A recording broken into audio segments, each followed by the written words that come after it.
क्योंकि मुल्क में कई जगहों पे अभी भी इंटरनेट और सोशल मीडिया साइट्स बंद हैं। तो मुझे लगता है कि लोग जो कहना चाहते हैं और जो सोच रहे हैं वो उनको कोई आउटलेट नहीं मिल रही है। तो हम तज्ज़ियाकारों से, लीगल एक्सपर्ट से, पॉलिटिकल एनालिस्ट से, पॉलिटिकल कमेंटेटर से, सहाफ़ियों से बात करते हैं, लेकिन हम आज आपकी बात सुनना चाहते हैं क्योंकि मुझे लगता है मौजू यही है। लोग इस पूरे सिनेरियो को एक मूवी की तरह देख रहे हैं, एक एक्शन मूवी की तरह देख रहे हैं। आज इसमें ये थ्रिल आता है, यानी दूसरी तरफ कोई और थ्रिल नज़र आता है। ऐसा लगता है कि टॉम क्रूज़ की मूवी तो बहुत पीछे रह गई, हमारा अपना ही कोई मिशन इम्पॉसिबल चल रहा है। तो आइए ज़रा इस पर बात करते हैं कि आपके घरों में, आपकी चाय की बैठक पे और आपके बोर्ड रूम्स में क्या सोचा और कहा जा रहा है। क्या इन मसलों का कोई हल आप देखते हैं? क्या आप समझते हैं कि इलेक्शंस इसका हल होगी? क्या आप इन सबसे उकता चुके हैं कि चेहरे बदलते हैं लेकिन ऐसा लगता है कि हिकमत अमली बदलती नहीं है और कोई मुल्क के और कौम के मफाद में नहीं सोच रहा? जो इदारे हमारा फ़ख्र हैं, हमारी रियासत की अलामत हैं, अब तो उनकी धज्जियाँ उड़ाने से भी हम और उन पर वार करने से भी हम कतरा नहीं रहे। PDM की तरफ देखें तो वो चीफ़ जस्टिस का नाम लेकर उनको ललकारते हैं, तौहीन अदालत करते हैं। हिज़्ब इख्तिलाफ़ की तरफ देखें, PTI की तरफ देखें तो खान साहब इसी किस्म के जुमले और बातें मिलिट्री के लिए इस्तेमाल कर रहे हैं।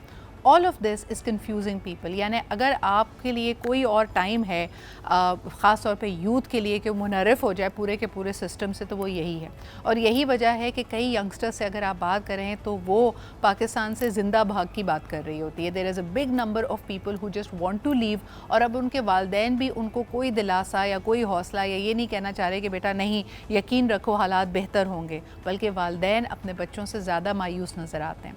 तो जब आप इस नहज पे पहुँच जाएँ कि वो जो आपके आने वाले वक्तों के निगहबान हों, जिन्होंने भाग दौड़ संभालनी है, दैट फ्रेश यंग ब्लड, जब वही मुल्क में एक तरह से मायूसी का शिकार हो जाए तो फिर क्या बचता है? So we are going to talk about that, और इसके साथ साथ आप लोगों का तज्ज़िया कि अब होने क्या वाला है। हमारे साथ आज मौजूद हैं advocate high court end of course a social activist जनाब दानिश सुमरो साहब। बहुत शुक्रिया दानिश मौजूद होने के लिए। इसके अलावा सफदर अली हमारे साथ मौजूद हैं, सहाफ़ी हैं, यूट्यूबर हैं और अब तक अल्हम्दुलिल्लाह महफूज हैं, which is a very important point as well. बहुत शुक्रिया हमारे साथ मौजूद होने के लिए। सफदर, क्या कहेंगे? इस वक्त आप लाहौर में मौजूद हैं। थोड़ी देर पहले हम ऑफलाइन बात कर रहे थे अरेस्ट के हवाले से। जो कुछ 9 मई को हुआ वो यकीनन पाकिस्तान की तारीख का एक बहुत ही कहना चाहिए it's a black spot in our history, the way people were protesting. इसके बाद जो अमल दरामद किया जा रहा है, जो लोगों की अरेस्ट हो रही हैं, इस वक्त क्या टेम्परेचर्स हैं, लोग क्या सोच रहे हैं, लाहौर में क्या बात की जा रही है इस वक्त? बहुत शुक्रिया सिदरा। एक तो टॉपिक ज़ाहिर सेंसिटिव है और इसे बड़े हसास अंदाज से डील करना चाहिए। मैं अक्सर बेशतर एक बात कहा करता हूँ कि किसी भी मुआशरे में इंतहा पसंदी बढ़ने की 2 वजूहत होती हैं। एक तो ये होता है कि अमारत की बदमस्ती और दूसरी अफलास की फाका मस्ती। आपने 9 मई को देख लिया, अमारत आपको बदमस्त नजर आई और अफलास आपको फाका मस्त नजर आया। यानी हुआ क्या था कि अमारत को इस बात का गुरूर था कि कोई उनको टच नहीं कर सकता, कोई उनको छू नहीं सकता, कोई उनकी तरफ आ नहीं सकता, कोई उनकी तरफ देख नहीं सकता। चाहे वो सियासी इदारे थे, चाहे वो कोई और इदारा था, वो इसी बदमस्ती में मुब्तला थे।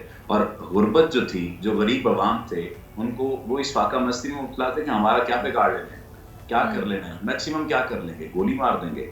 और ये इंतहा पसंदी इस वजह से हुई कि दो तरफा चीजें चलती रही थी और दो तरफा चीजें सिर्फ और सिर्फ शौर की बिना पर, जाहिलियत की बिना पर चलती रही। हर एक अपने मौक़िफ़ को ठीक साबित करने पर तुला हुआ था। और फिर आपने देखा कि ये स्याह तरीन बाब किस तरह से रकम हुआ और इसके अभी तक जो असरात हैं वो हम देख रहे हैं। आपने गिरफ्तारियों की बात की, आपने कहा कि उसके बाद के क्या हालात हैं, तो गिरफ्तारियां तो की जा रही हैं और गिरफ्तारियां भी इस भोंडे अंदाज से की जा रही हैं कि कोई उसको जस्टिफाई नहीं कर सकता। अगर किसी एक शख्स ने राय नहीं भी दी और वो उन शरंगेजों के पास से भी गुजरा है तो उसको भी गिरफ्तार कर लिया जाता है, तो ये भी कोई तरीकाकार नहीं है, इसको भी जस्टिफाई नहीं किया जा सकता। इसका मतलब ये हुआ कि किसी भी शख्स ने अगर वो नकार खाने के पास अपनी तूती लेकर भी गुजरा है तो भी उसे गिरफ्तार कर लिया गया, तो ये भी एक तरीका कार ठीक नहीं है। अच्छा, यानी इसके बाद राय क्या कायम हो रही है? सबसे पहले तो हम देख रहे थे ना कि पहले एक उसूली मांग थी, पिछले 1 साल से लोग कह रहे हैं भाई इलेक्शंस करवाओ, जिसका जो भी अगर मौक़िफ़ था, अगर लोग समझते थे कि भाई vote of no confidence, vote of confidence नहीं मिला और खान साहब की हुकूमत को बर्खास्त किया गया, उसके बाद भी लोगों ने कहा कि भाई लेजिटिमेसी चाहिए, कंटिन्यूटी चाहिए, कोई आपका 5-6 साल का निज़ाम चाहिए ताकि आपके इदारे, आपकी मिनिस्ट्रीज़, आपके डिपार्टमेंट्स काम कर सकें। दानिश, इस वक्त जैसे हम थोड़ी देर पहले तुर्की के इलेक्शंस की बात कर रहे थे, अवाम क्या चाहती है? अवाम इलेक्शंस चाहती है?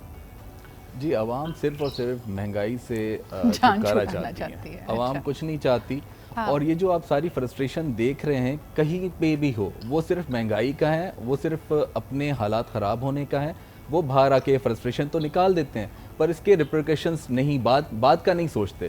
फिर उसके बाद आप देखते हैं कि लोग अपना ही बयान चेंज कर रहे होते हैं कुछ दिनों बाद कि ये बात हमने गलत की। बिकॉज गलत होता है चाहे वो कोई भी करे, और कानून को कभी भी हाथ में नहीं लेना चाहिए। प्रोटेस्ट करने के एक महज़ब तरीके होते हैं, आप प्ले कार्ड्स उठा के आप जो हैं रोडों के साइड्स पे आप खड़े हो जाएं और अमलाक को नुकसान ना पहुंचाएं। अच्छा दानिश, आपको क्या लगता है इंटरनेट सर्विसेज पूरे मुल्क में 4 रोज़ बंद रखी, ये हुकूमत आपके सामने है कि अभी हम बदतरीन सैलाबी सूरत हाल से गुजरे जिसकी रीबिल्डिंग के लिए हमें बिलियंस ऑफ डॉलर्स चाहिए, IMF की हम किस्त दे नहीं पा रहे, अभी 1.5 करोड़ कोई एक हमारे कर्जे की किस्त थी जिसको हमने डेफर किया है।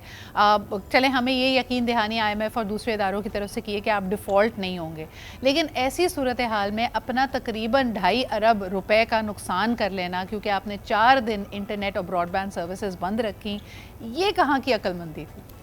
अच्छा, ये बिल्कुल एक गलत चीज़ थी। अगर आपने एक प्रोटेस्ट को रोकना था या किसी एक एक्टिविटी को रोकना था तो कुछ एक प्रॉपर आप जो सोशल मीडिया की साइट्स हैं उनको आप बैन कर देते। अभी भी बंद है वो तो। जी, वो अभी भी बंद है। ये एक्टिविटी हो सकती थी, बजाय इसके कि आप पूरा इंटरनेट जो है वो सिस्टम आप बंद कर दें। एक्चुअली हमारे यहाँ टेक्निकल नॉलेज ना होना और उसका सही तरह इम्प्लीमेंटेशन नहीं होना इसका बहुत बड़ा एक लेकिन ये पहली दफ़ा नहीं हुआ। अगेन सफदर, ये हम कोई मुहर्रम का जुलूस निकल रहा है, वहाँ पे सिक्योरिटी खदशात हैं, चलो जी वहाँ पे सूरत हाल को बंद कर लो, फलाने प्रोटेस्टर्स आए हुए हैं, खान साहब के दौर में भी हुआ, इसको बंद कर दिया जाए। लेकिन इतने तवील अरसे तक इंटरनेट सर्विसेज मुअत्तल रखना ये पहले नहीं हुआ था, इसका कोई फ़ायदा हुआ है हुकूमत को? जिस तरह बोलने का एक वक्त होता है, इस तरह खामोश रहने का भी एक वक्त होता है, लेकिन हमारे हुक्मरान नहीं सीख पाए कि बोलना कब है और बुलवाना कब है, खामोश कब रहना और खामोश कब लोगों को करना है, ये हम सीख ही नहीं पाए। चाहे वो इससे पहले PTCL का दौर हो, चाहे उसके बाद आप कह लीजिए मोबाइल सेलुलर नेटवर्क का दौर हो या इंटरनेट का दौर हो। बंद क्यों किया गया, इसकी 2 वजूहात हैं। एक वजह तो ये कि अवाम बहुत ज्यादा मुतहर्रिक ना हो जाए, ये सबसे बड़ी वजह थी। और ये वजह बंद करने की वजह ये थी कि PTI ने इसको बहुत तरीके से इस्तेमाल किया है। PTI को बंद करने के लिए पूरे का पूरा निजाम बंद किया गया है, PDM को बंद करने के लिए नहीं, दीगर लोगों को बंद करने के लिए नहीं, सिर्फ PTI को बंद करने के लिए, क्योंकि 69% अवाम पर जो सोशल मीडिया या अवाम पर जो होल्ड है ना वो PTI था। तो इस फैक्ट एंड फिगर को अगर आप देखते हैं ना तो 69 कुछ फीसद था, आप 69 उसे काउंट कर लीजिए। तो इस फैक्ट एंड फिगर को रोकने के लिए ये तरीकाकार इख्तियार किया गया, इसके लिए कोई दूसरा लायामल नहीं इख्तियार किया गया। फिर व्हाट्सएप को भी बंद कर दिया, व्हाट्सएप को बंद करने की बात की गई, लेकिन उन्होंने फेसबुक को बंद किया, यूट्यूब को बंद किया। तो व्हाट्सएप को नहीं बंद करने की वजह से उनके कम्युनिटीज ग्रुप इतने ज्यादा स्ट्रॉन्ग थे कि उन्होंने अपने मैसेज पास किए। और इससे हटकर जहां पर व्हाट्सएप नहीं काम कर रहा था वो माइक्रोफोन लेकर वो मुख्तलिफ तरीकों से वो मसाजिद में ऐलान करते हुए उन्होंने इकट्ठा करना शुरू कर दिया। आप किस तरह से बंद करेंगे, इसका लाहमल आपको इख्तियार करना पड़ेगा। अगर यूट्यूब, फेसबुक या दीगर डिजिटल मीडिया प्लेटफॉर्म्स आप बंद करना चाहते हैं तो आप फेसबुक से बात कर सकते हैं, यूट्यूब से बात कर सकते हैं, उनके स्पेसिफिक। बिल्कुल। और सफदर, इसके साथ साथ जो नाकाबिले तलाफ़ी यानी इसका तो अजाला भी नहीं किया जा सकता। आपके सामने है कि कई लोगों ने जो रोज़ाना के कमाने वाले थे टेक कंपनीज़ के थ्रू, उन्होंने बेचारों ने फाके किए, 4 रोज़ वो कुछ नहीं कर पाए। और उससे भी बढ़कर के बच्चों का साल ज़ाया, वो बड़े महंगे होते हैं जी। CIE एग्ज़ाम्स पूरी दुनिया में हुए, लेकिन पाकिस्तान भर में कैम्ब्रिज CIE एग्ज़ाम्स को और PSN एडेक्सल के एग्ज़ाम्स को कैंसिल करना पड़ा। ये मैं बात कर रहा हूं, फाइबर ने अपना ऑपरेशन यहां से मुअत्तल कर दिया, बंद कर दिया। यानी फाइबर पे जो गिग्स थी वो सारी की सारी अनअवेलेबल थी, अपवर्क पर अनअवेलेबल थी। हम जैसे जो काम करने वाले थे यूट्यूब पर, डिजिटल मीडिया प्लेटफॉर्म पर, ये कंसल्टेंसी दे रहे होते थे ऑनलाइन, उनके सारे का सारा सिस्टम बंद होता रहा। चले, हमने तो जाहिर है कि पहले भी गुजारा कर रहे थे, अभी गुजारा करेंगे, लेकिन आपने जो बात की है कि जो दिहाड़ीदार मजदूर यहाँ पर बैठा हुआ है, जो डेली वेजेस पर काम करने वाले हैं, नहीं, जिस स्टूडेंट का साल जाया हुआ है उसकी बहुत बड़ा नुकसान हुआ, जो एग्जैक्टली इतना नुकसान उसको। I want to hear Safdar, I want to hear from the parents. मैं जानना चाहती हूँ कि एक बच्चा नहीं होता घर में, अगर 2 बच्चे हैं, 2 बच्चों के एग्जाम्स हैं, लोगों ने लाखों हज़ारों रुपए दिए हुए हैं, अभी तक कुछ नहीं पता कि वो पैसे वापस मिलेंगे। बच्चे का साल अलग ज़ाया हो रहा है, पूरे साल की मेहनत उसकी अलग थी। I want to hear from the parents. एक छोटा सा ब्रेक लूँगी, वापस आके I want to open the telephone lines. आप प्लीज़ कॉल करके बताइए कि इस वक्त जो एक अजीब इस्तराब और हिजानी कैफियत है मुल्क के अंदर, उसका आपका क्या रद्द अमल है उसके ऊपर। पेरेंट्स इस वक्त क्या सोच रहे हैं, ख़ास तौर पे वो पेरेंट्स जिनके बहुत ही ज़्यादा मेहनत की कमाई बच्चों के एग्ज़ाम्स के फ़ीस के तौर पे गई थी, इंटरनेशनल एग्ज़ाम्स की तैयारी थी और वो सब के सब कैंसिल हुए हैं। इस वक्त हमें प्रोग्राम में शेफ़ सामिया भी ज्वाइन कर रही हैं। Thank you so much Samia for being here. आप क्या समझती हैं, आपके इर्द गिर्द गिरदो नवा में जो ऐसे पेरेंट्स हैं जिनके हज़ारों रुपए लगे हुए हैं और बच्चों के A levels O levels cancel हो गए हैं, क्या रद्द अमल आ रहा है? देखिए, ये तो सबसे पहले तो वालेकुम अस्सलाम और thank you for calling me here. और सबसे पहले बताऊं कि माँ बाप जो हैं पिछले 4 साल से बहुत सफ़र कर रहे हैं, क्योंकि पहले 2 साल कोविड जिसमें बैठ के स्कूल ने पैसे लिए और बच्चों को पढ़ाया इस डर से कि बच्चों का साल ज़ाया ना हो, और वो उनकी ट्यूशन्स ख़त्म होना, तो बच्चों का करियर काउंसलिंग तो वैसे ही बहुत ख़राब हो गई। अगर हम बड़े बच्चों की बात करें तो उनके ग्रेड्स बिल्कुल पीक ग्रेड्स है, जिस पर उनको ओ लेवल्स की तैयारी करनी है या मैट्रिक की तैयारी करनी है, या वो छोटे बच्चे जिन्होंने प्री स्कूल ज्वाइन करना है या क्लास 1 की एडमिशन है, तो पेरेंट्स तो पिछले 4 साल से इस पे सफ़र कर रहे हैं। अज़ाब मुसलसल है हमारे एग्जैक्टली लिए तो। उनके पैसे जा रहे हैं और वो इस बात पे है कि इस मौके पे जहाँ पे इतना शदीद तंगी है, हर चीज़ में तंगी है, चाहे वो खाने की चीज़ें हो, चाहे वो घूमना फिरने हो, चाहे वो कोई भी लग्जरी हो या आपकी नेसेसिटीज़ हो, तो वो उसको पूरा नहीं कर पा रहे प्रॉपर तरीके से कि यहाँ पे हम वो चीज़ों को भी सफ़र करें। अच्छा, एक और चीज़ भी जो मैंने कल इस पे मैं बात करती हूँ, मैं एक कॉलर हमारे साथ है, उनकी भी बात सुन लेते हैं। हेलो, अस्सलाम वालेकुम। जी वालेकुम सलाम। मैं काफ़ी देर से प्रोग्राम आपका देख रहा हूँ। जी सर। और होल्ड पे हूँ काफ़ी देर से। जी फरमाइए। और सबसे पहले तो जी आपका प्रोग्राम बहुत ज़बरदस्त टॉपिक्स आप सेलेक्ट करती हैं और माशाल्लाह पैनलिस्ट में भी आपने बड़े नौजवान बिठाए हुए हैं। अक्सर हम बुजुर्ग देखते हैं, लेकिन ये कि माशाल्लाह आपने इस पर टीम जो बिठाई है वो ज़बरदस्त बिठाई। अच्छा, सबसे बड़ी बात ये है कि जो आप बात करती है ना जी कि पेरेंट्स का क्या हाल है। देखें, पेरेंट्स तो इतनी बुरी तरीके से सफ़र कर रहा है, क्या आपकी सोच है।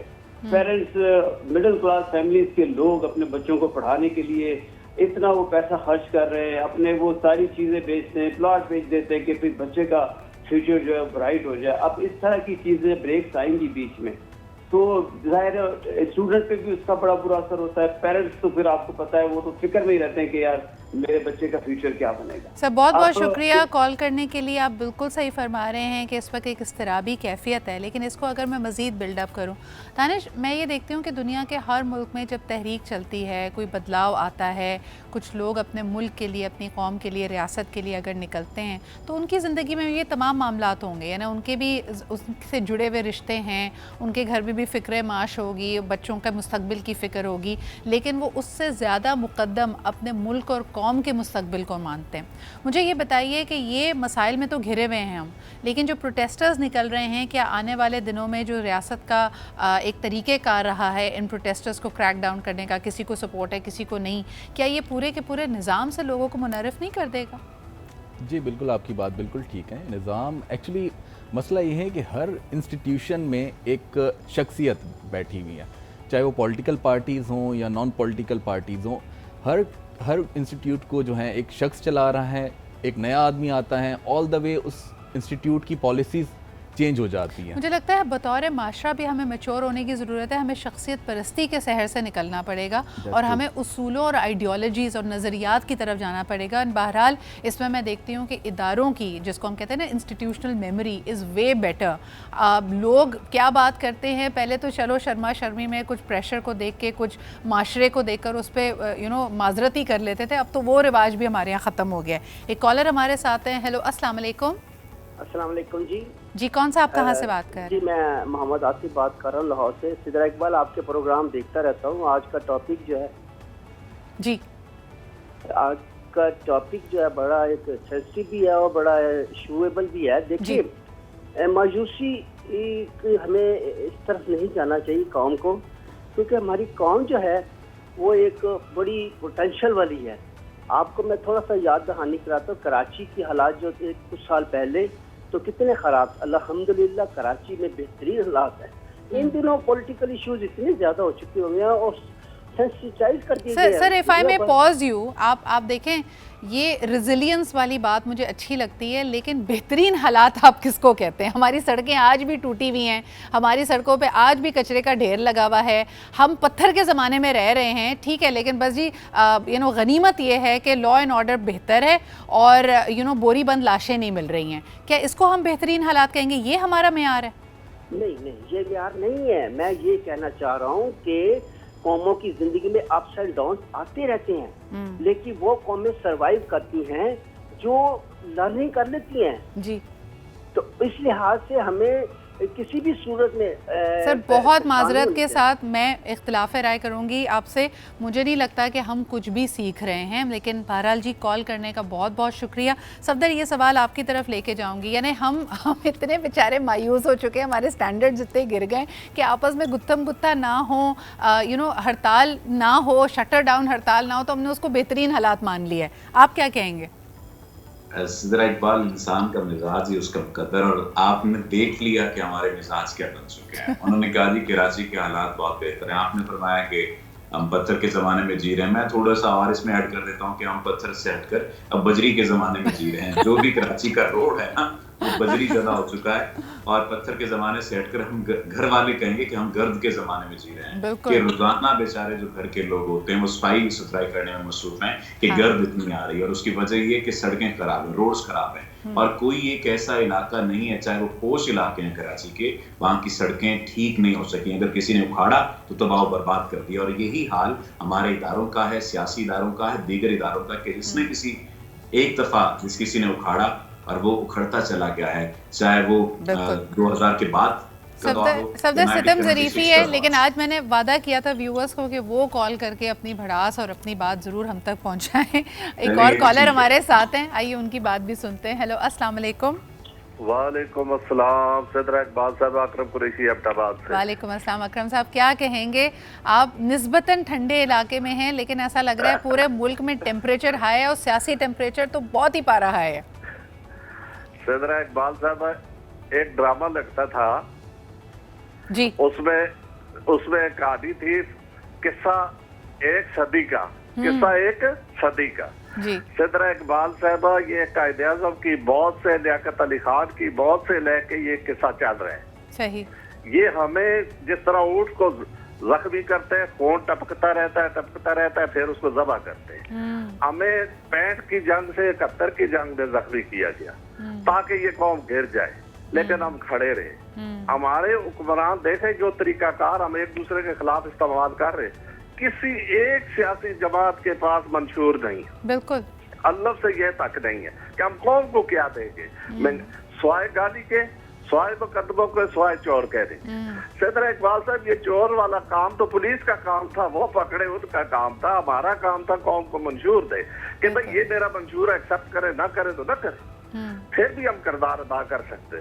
सिदरा इकबाल साहबा, ये बैनुल अक़वामी तौर पर, अंदरूनी तौर पर हमें मुकम्मल तौर पर फिनिश करने का एक प्लान है, जो कायदे आज़म की मौत से, लियाकत अली खान की मौत से। अकरम कुरैशी साहब, बहुत बहुत शुक्रिया कॉल करने के लिए। आपकी बहुत सारी बातों से इख्तिलाफ नहीं किया जा सकता, आपकी राय मेरे ख्याल में एक मकबूल राय है, लेकिन मेरा सिर्फ एक सवाल है कि अगर हम समझते हैं कि ये सब बैरूनी साजिश है, ये हमें गिराने की, ख़त्म करने की, निस्तर नाबूद करने की एक मज़मूम अज़ाइम है, तो फिर हम क्या कर रहे हैं? यानी सवाल ये पैदा होता है कि हमें भी तो अल्लाह ताला ने हाथ दिए हैं, दानिश दी है, अशरफुल मखलूक़ात बना के पैदा किया है, एक कौम, एक रियासत दी है। आपके पास दुनिया की हर नेमत मौजूद है, पहाड़ से लेकर खेत खलियान तक, चारों मौसमों तक। हमने उनका क्या किया? हमें ये सवाल कभी आपके जहन में आता है? हम हमेशा कहते हैं कि जी बैरूनी साजिश है, लोग हमें गिराना चाहते हैं, तो हम तो घर का बेदी लंका ढाए वाले हमारी सिचुएशन है इस वक्त। देखिए, जो सिचुएशन इस वक्त पूरे मुल्क में है, ये इंटरनेशनली भी नज़र आ रही है कि वहाँ पे भी प्रोटेस्ट हो रहे हैं, यानी कि हम हर जगह बदनाम हो रहे हैं, और हमें ये चीज़ समझ ही नहीं आ रही है कि हमें करना क्या। अच्छा, एक ख़ास तबका जो है वो कुछ नहीं बोल रहा, और एक तबका जो है वो इतना बोल रहा है कि जिसने पूरे मुल्क को सर पे उठाया हुआ है। सही। लेकिन ये कंक्लूजन नहीं है इसका। ये तरीक़ेकार है कि जो बिल्कुल मैं जो कॉलर्स थे उनकी बात के बिल्कुल इत्तेफाक करूँगी कि हम क्या कर रहे हैं, हमें क्या करना है। ये चीज़ें तो हमें ख़राब कर रही हैं। अच्छा, सिर्फ जहनी मरीज़ कर रही हैं, हमें गिरा तो नहीं पा रहे, लेकिन हमें तकलीफ़ में, हम सुबह 8 बजे निकलते स्कोफ्स में कि हमारी गाड़ी ख़राब होगी, और जब हम घर आते तो ये देख के टीवी पे सोते हैं कि सिर्फ एक लड़ाई झगड़ा है। अब आप बीच की बात भूल गई ना, हमें ये नहीं पता कि पेट्रोल की कीमत क्या हो जाए, हमें ये नहीं पता कल एनर्जी ब्रेकडाउन हुआ था जिसकी कोई बात नहीं की जा रही थी। मेरी बेटी ने एक बात बोली, मेरी बेटी सिर्फ 5 साल की है, तो उसने मुझसे बोला कि क्या हम लोग बहुत गरीब हैं हाँ। तो मैंने उससे पूछा कि क्यों, ऐसी क्या बात है? तो कहेंगे ना हमारे घर पे लाइट है, ना गैस है, ना इंटरनेट है, पेट्रोल भी गाड़ी 3 दिन से खड़ी हुई है, तो क्या रीज़न है कि हम क्या गरीब हो गए? हाँ। उसको समझ नहीं आया, क्योंकि चैनल के ऊपर एक मुसलसल खबरें चल रही हैं और लोग देख रहे हैं और तबसरे घर के अंदर हो रहे हैं। तो एक छोटी सी बच्ची जिसकी भी ज़िंदगी का फूल अभी खिला है और वो अभी आगे बढ़ेगी, पढ़ेगी और दुनिया देखेगी, उसके जहन में ये बात है कि हम किसी तकलीफ में यानी। और आप ये देखें कि ये एहसास महरूमी है। ये आप, कल मैं देख रही थी, कल मैं एक ऐसे इवेंट में मौजूद थी जहाँ पे हमारे living legend, the greatest squash player of all time Jahangir Khan साहब मौजूद थे और वो अपनी आप बीती बता रहे थे। उन्होंने कहा कि जी हमारे सामने कोई अंग्रेज़ आ जाए, दुनिया की किसी शहरियत का बंदा आ जाए, हम ये समझते थे कि हम में ग्रिट मौजूद है और यही पैगाम मैं सबको देना चाहूँगा। लेकिन आज का नौजवान जो यहाँ से 1.5 घंटे की फ़्लाइट लेके सिर्फ अब अरब अमारात अगर पहुँच जाए और वहाँ के हालात और अपने हालात का मुआवजा करे कि जी वहाँ पे सड़कें भी सही हैं, लोग भी खुशहाल हैं, वहाँ पे ठंडक भी है, एसी भी चल रहा है और किसी चीज़ की तकलीफ़ नहीं है लोगों को, तो यानी उसके जहन में सवाल आएगा ना कि हम बराबर कैसे हैं। एक कॉलर हमारे साथ है, आइए उनसे बात करते हैं। हेलो, अस्सलाम वालेकुम। अस्सलाम वालेकुम सिद्रा, सारे मेहमानों को भी सलाम। जी वालेकुम अस्सलाम। कौन सा बात कर रहे हैं? शिहाद सिद्दीकी कराची से। जी शिराज साहब, क्या कहेंगे? जी देखिए, आपने मुल्कों की बात की। एक मीटिंग के सिलसिले में मैं बांग्लादेश गया हुआ था। जब पहुंचा तो वहाँ पता चला कि 3 रोजा हड़ताल है जी। तो मैंने कहा कि उस बंदे से, यार मैंने कहा कल का दिन नमाज 3 तो जाया होगा। कहने जी कल हड़ताल नहीं होगी। मैं क्यों? कह रही कल पेपर है। तो मैं कहा पेपर से हड़ताल क्या? नहीं, ये एक मुआहदा है पॉलिटिकल पार्टी का, सबका प्रोटेस्ट करने वालों का। जिस दिन एजुकेशन में एग्जाम जिस दिन होंगे उस दिन हड़ताल नहीं होगी। ये होती है डेवलपमेंट कंपनी का मुल्क, ये होती है सोच आज़ादी की कि अपने मुल्क को नुकसान ना पहुंचाएं, अपने मुल्क के बच्चों को मुस्तकबिल ना पहुंचाएं, चाहे वो पॉलिटिकल पार्टीज हो या दीनी पार्टी हो, कोई भी हो। तो ऐसा हमारे यहाँ क्यों नहीं हो जाता? Absolutely, I think a very important point. हम तो बाकायदा हम एग्ज़ाम्स कैंसिल कर देते हैं, हम इलेक्शंस कैंसिल कर देते हैं, हम किसी भी चीज़ को बहाना बनाकर अपनी ज़िंदगी को एक तरह से मफलूज कर देते हैं, लेकिन हम इन सवालात के जवाब नहीं जानना चाहते। कौन मुखलिस है जी रियासत से, मुल्क से? ये एक बहुत बड़ा सवालिया निशान है। एक छोटा सा ब्रेक लेते हैं। ऑक्यूपेशनल हैज़र्ड है जी न्यूज़ के बारे में इन्फॉर्म्ड रहना, और इन्फॉर्म्ड रहना भी चाहिए इंसान को। This is the age of information. लेकिन मुझे याद आ रहा है कि जब मैं बरतानिया गई थी, when I was in school and I was doing my debates, तो मैंने यही सवाल किया था और उस वक्त मुझे it feels like very strange कि हम दोबारा उसी सवाल पे आ गए कि this is the age of information but is it the age of wisdom. ये जो तमाम मिनट टू मिनट हमें ख़बरें मिल रही हैं, इससे क्या हम ज़्यादा दानिशमंद होते जा रहे हैं, ज़्यादा अक्लमंद हो रहे हैं? क्या ज़िंदगी का कोई फ़लसफ़ा हमारे हाथ लग रहा है या हमारी ज़िंदगियाँ और परेशानी में घिर रही हैं? सबसे पहले यही सवाल सफदर आपकी तरफ लेके जाऊँगी। लोगों के लिए अपने आप को न्यूज़ से और इस सियासी मुबाहिसे से दूर करना मुश्किल है, क्योंकि यकीनन आपके बच्चों ने सुबह स्कूल जाना है, आपने अपने कारोबार की प्लानिंग करनी है, इस महीने आपको बोनस मिलेगा या नहीं मिलेगा, इस दफ़ा बिजली के नर्ख क्या होंगे, पेट्रोल की कीमत क्या होगी, क्या बच्चों का दूध और बच्चों का पैम्पर मिलेगा या नहीं मिलेगा। ये तमाम सवाल एक तरह से आपस में गुत्थम गुत्था हो गए। क्या हमारे लिए आसान है अपने आप को इन तमाम मुबाहिसों से, परेशानियों से, कॉन्वर्जेशन से दूर रखना? हम अपने आप को इससे डिटैच कर सकते हैं, लेकिन अगर हम अटेंशन सीकिंग बिहेवियर से थोड़ा सा पीछे हट जाए। आपने जिस तरह से एक बात कही कि हम इंफॉर्मेशन एज में जिंदा है, असल में मैंने पहले भी इस पर आपके किसी दूसरा प्रोग्राम में बात की थी कि इंफॉर्मेशन एज के बाद अब हम अटेंशन एज में दाखिल हो चुके हैं। विजडम एज तो बहुत पीछे रह गई, बिल्कुल अटेंशन एज का मामला है। जो भी शख्स है वो गुफ्तगू करना चाहता है, वो चाहता है कि उसे सुना जाए, चाहे मैं क्यों ना हूँ, कोई भी शख्स क्यों ना हो। आम आदमी भी वो इस वजह से तमाम तर इंफॉर्मेशन को गैदर कर रहा होता है, इकट्ठी कर रहा होता है कि वो बोल सके, वो बता सके कि सारी इंफॉर्मेशन मेरे पास है, वो बता सके कि सारी दुनिया का हाल मेरे पास है। सफदर, आपका और मेरा तो ताल्लुक मीडिया से है ना, हमने जो इंफॉर्मेशन गैदर करनी है, तज्जिया करना है। आम आदमी के लिए क्या वो उसको ज़्यादा फाल बना रही है ना? दानिश, आप एक एडवोकेट हैं, बहुत ज़्यादा इंफॉर्मेशन, न्यूज़ से इन टच रहना होने क्या वाला है, क्या ये आपकी काम, आपकी प्रोडक्टिविटी में आपको हेल्प करती है, आपको टेंशन देती है? एक्चुअली हमारे प्रोफेशन में तो हमें हेल्प करती हैं। एक्चुअली कभी कभी हमें आर्ग्यूमेंट करते हुए डिफरेंट सिटीज़ में जो इंसिडेंट हुए हैं वो कोर्ट करने पड़ जाते हैं कोर्ट में, जज साहब को एक कायल करने के लिए कि हमारा केस जो है वो ज़्यादा सेंसिटिव है, हमें इसमें रिलीफ मिलना चाहिए। सही। तो बाकी जहाँ तक लेकिन एक कंटिन्यूस जो बम्बार्डमेंट है पर्सनल लाइफ में अगर मैं कहूँ, जैसे मिसाल के तौर पे आपके रिश्ते हैं, आपकी वाइफ हैं, आपके वालदैन हैं, आपको लगता है कि आपके जो रिश्तों में स्ट्रेन पड़ रहा है इतने ज़्यादा जहनी दबाव की वजह से? ऐसा महसूस करते हैं? ये आपकी बात बिल्कुल ठीक है, but excess of everything is bad. देखें, अगर 3 घंटे तक एक ही चीज़ को रिपीट किए जा रहे हैं तो वो इन्फॉर्मेशन नहीं है। इन्फॉर्मेशन आपने ले ली, अब आप दूसरी इन्फॉर्मेशन लें जो कि, और डिफरेंट सब्जेक्ट्स पे हमें इन्फॉर्मेशन लेनी चाहिए, सिर्फ करंट अफेयर नहीं।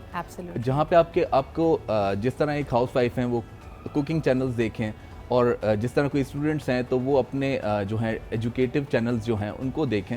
अच्छा, मुझे तभी इन्फॉर्मेशन रिपीटेशन नहीं होनी चाहिए जो कि आपके फ्रस्ट्रेशन बन जाए। ऐसा लगता है दानिश कि मुझे अखबार अच्छे लगते हैं, यानी अखबार में यकीनन वो सफ़ा होता है कि साइंस एंड टेक्नोलॉजी में क्या लेटेस्ट हुआ, दुनिया में खेलों की दुनिया में क्या हो रहा है, तो आपको थोड़ा सा जानते ना चाहते आपको कुछ और भी देखने का मौका मिलता है। अच्छा, एक कॉलर वेट कर रहे हैं, लेकिन सामिया वेरी क्विकली, मुझे याद है कि जब ये सारा गिरफ्तारी का 9 मई का वाक़या हो रहा था, 8 मई से जो शुरुआत हुई थी, मेरा सिर्फ वाहिद कंसर्न, क्योंकि मैं मुल्क में नहीं थी, मेरा था कि अम्मी न्यूज़ देख के उनका बीपी हाई ना हो रहा हो।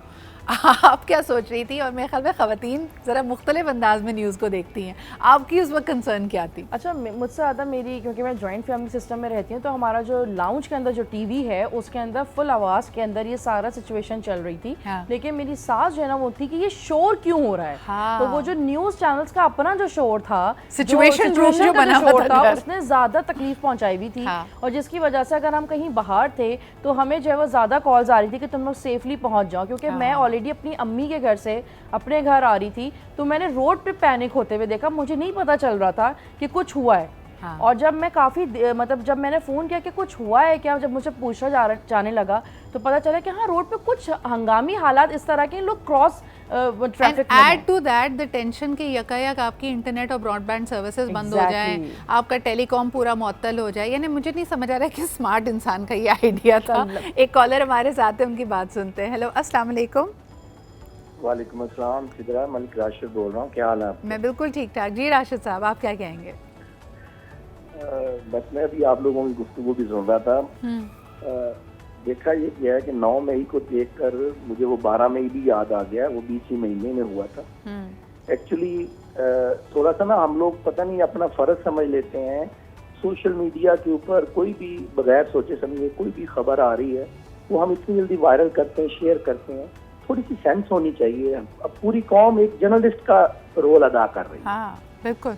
ये इतनी जल्दी देखें, थोड़ा सा इसमें अपने आप में हमने सारा टेम्परेचर क्यों हाई है कि पूरी कौम और लीडरान सब इसी में लगे हुए हैं।